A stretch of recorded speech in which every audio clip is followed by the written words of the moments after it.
Wa lang nako tiwasa og basa ang atong ebanghelyo. Ang gasunod ato mauna ang istorya giun sa pagpatay si Juan. Katubang gipunggutas liog dito sud bilangguan niya, gisod ang iyang o sa bandihado. Pero ang rason gyud ato tungod gyud aning pangabit. Pangabit ba? Matud pa sa atong unang pagbasa sa tigibutang diri.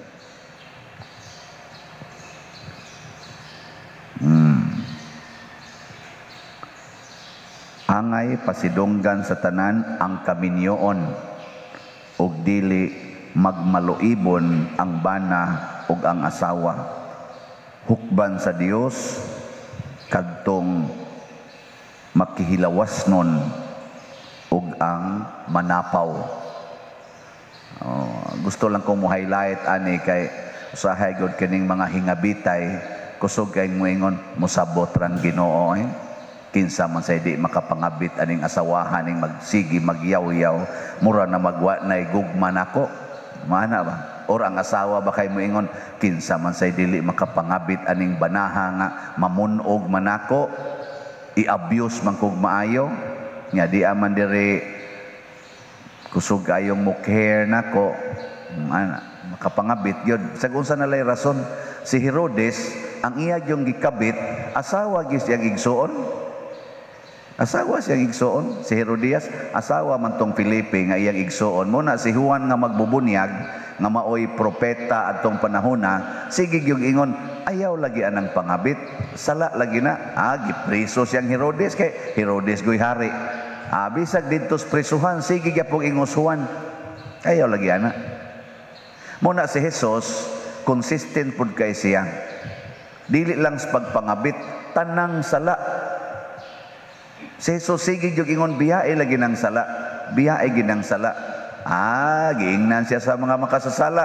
Yang mga makasasala atong panahona, mga pari man, katong mga high priest, mga parisiyo, mga iskriba, sila si kaning mga Sanhedrin, mga leaders ba sa mga Hudiyo nga purting mga korap kay istanan, nahigugma kay sa salapi.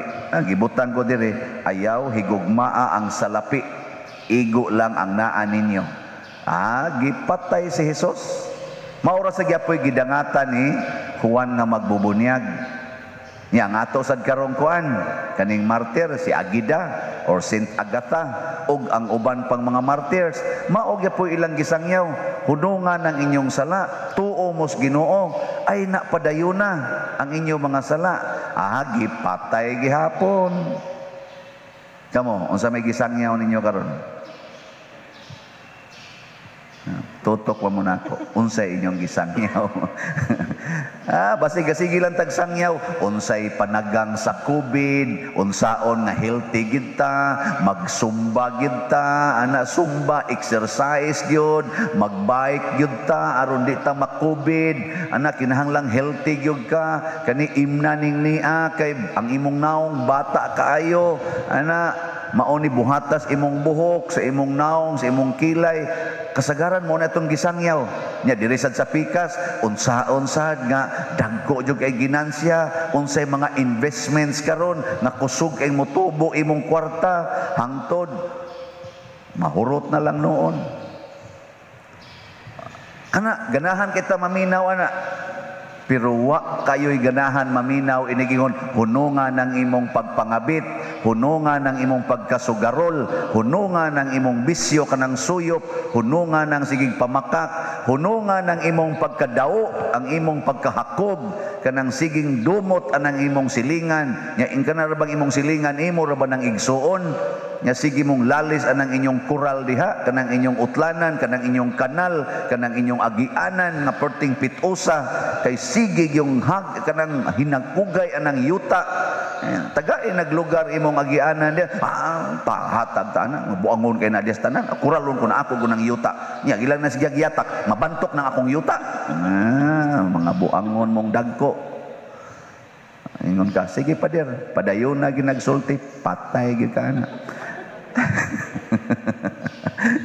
Nga naman sa mamatay ano di Matod pa dire, hinumdumi ang inyong mga pangulo kaniadto nga misulti kaninyo sa mensahe sa Dios, palandunga giunsa nila pagkinabuhi ug pagpakamatay ug awata sunda na gibutan rin awata ang ilang pagtuo.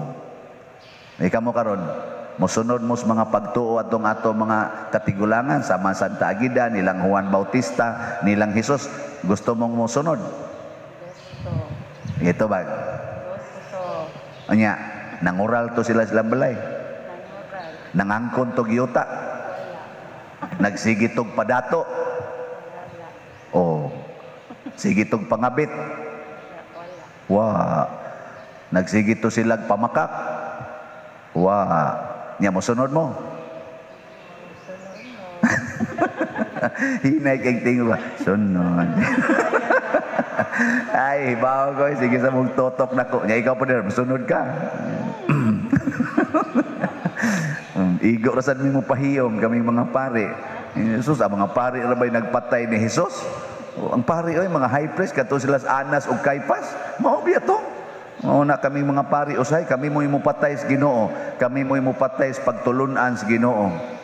Nya makapangabit gani mi ingnon gay mi ninyo, ikaw pa dir ba di ba ngang kuha man ka pare man ka anong gamintin man ka nang chicks kamo ba dir sa akong loneliness. Nabiya sa queen need. Tao baya ko ana jami kabitaw no father sa doylo oy kayo ay father to pay laing chicks dito father ay kanan jadi naman ko nang chicks laki na saya ako. Oy mapatuyangon kay tas atong kaugalingon di sa ko kaingon nga ako mulikay ko ana aw ansa mulikay ko pero wa ko kaingon nga makalikay ko ana o pay siguro nana ay lang kong panidi lain ra ba sa kay mo mga naong inyo sa kong sunod-sunuron. Aw na depende na nato kinsay atong gustong sundon, kinsay atong awaton. Pero tanawa ang nahitabo ni Herodes og ni Juan nga magbubunyag.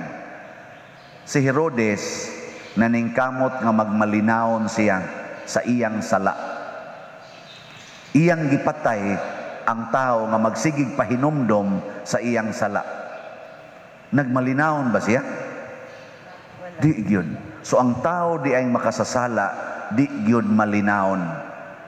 Ang tao nga nagsigig sunod sa Ginoo mao'y malinawon. Si Juan nga magbubunyag, malinawon. Si Kristo bisag nahibaw siya nga ang iyang igagaw nga maguwang lang niyag mga unom ka buwan, gipatay na, sige lang yapog sangyaw.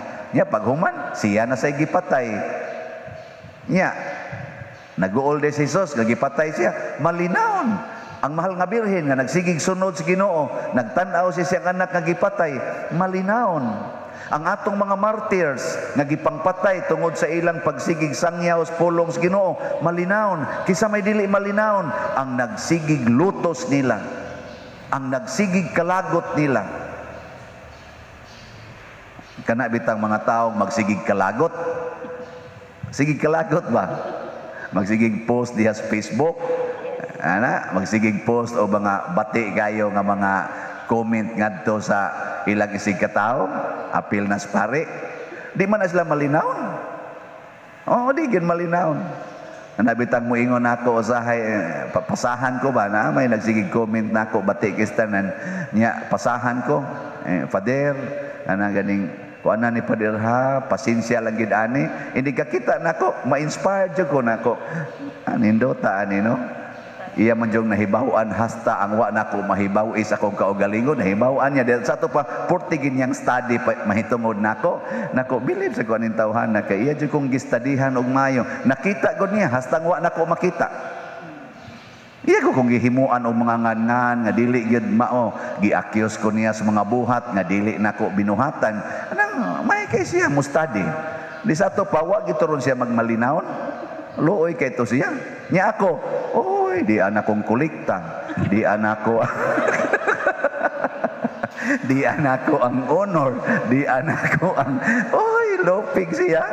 Kaon pa rin perti pangdaghana igtuog nako igigda nako. Why 2 minutos hagok nako. Kato siya sige pag-study unsa na sa kay akong i-post parang father no para ugma para di gini siya makana ganing mahimutan. Oy bisan pag imo nang i-post ang tanan diha. Ako ra gyud na siyang dadon. Unyag tinuod sa na moingon sa ko, thank you for reminding me. Ana, ug di sa tinuod moingon ko, sorry, you are wrong. Anya, siya nga kasigig study. Para guna ninyo, buwagan nimo imong bana kay galagot kang nangabit siya. Nagtuod ay ka inigbuwag nimo, dili na siya mukuyog nimo. Ha? Ang imong bana inigbuwag nimo di na mo kuyog nimo anhanas imong hunahuna inighigda nimo to anak kas inyong balay imo nang gibuwagan dito mukalit lagsuod sa imong hunahuna katong inyong mga date sa una nya makabati ka sa inyong mga animal pisting kasi kag ana ikarang usa ngayon naman kuyog man nimo imong bana sa imong kalagot kuyog man siya nimo sa imong pagdumot unya ro makakita karon sa iyang katong iyang kabit-kabit. Yang iyang kabit-kabit mo lipayon kayo kuyog siyang amigong siya. Dai, ang naubis animal, ang naubis animal, ang naubis animal. Wa na diha imong bana ha, gabuwag na mo, pero naagyapon siya dire. Abaliha ko no be, higugma ako no nang imong bana, dali kay kang makatog. Nya mo abot imong bana kaadlawon, nya mo gakos-gakos din nimo siya niya nas Judas ay nigakos na. Ay salamat Lord nga makahigugma gyud kog Judas, liwat gyud ko nimo nga nihigugma ni Judas. O di lingaw kay ka. No. Wa dai mo gyapon mo to. Sige manindog na ta.